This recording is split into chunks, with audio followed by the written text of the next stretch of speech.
இப்போ தியேட்டர்ஸ்ல அஜித் குமார் ஆக்டிங்ல ரன் ஆகிற good bad ugly படம் எப்படி இருக்குன்னு பார்த்தலாம். சினிமா அப்டேட்ஸ்க்கு சேனலை சப்ஸ்கிரைப் பண்ணிக்கோங்க.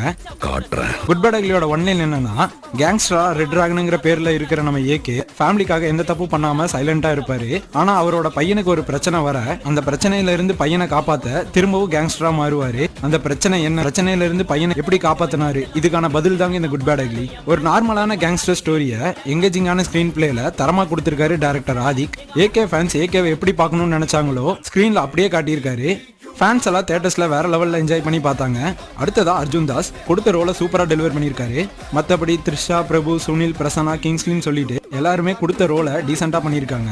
நெக்ஸ்ட் பிஜிஎம் சாங் சைடு வந்தா ஜி பிரகாஷ் ஃபுல் பொட்டன்ஷியலா போட்டிருக்காரு. சாங்ஸ், பிஜிஎம், அப்புறம் இடையில வர ரெட்ரோ சாங்ஸ்னு சொல்லிட்டு எல்லாமே நல்லா இருந்துச்சு. நெகட்டிவ்னு பார்த்தா இந்த படம் குட் பேட் அக்லியா இல்லாம பல ஹிட் படங்களோட மாஷப் மாதிரி தான் இருந்துச்சு. இன்னொரு பக்கம் மாஸ் ஆடியன்ஸ் ஏகே ஃபேன்ஸ் எல்லாம் கண்டிப்பா தியேட்டர் போய் என்ஜாய் பண்ணி பார்க்கலாம். படம் பார்த்தவங்க எப்படி இருந்துச்சுங்க கமெண்ட் பாக்ஸ்ல கமெண்ட் பண்ணிருங்க.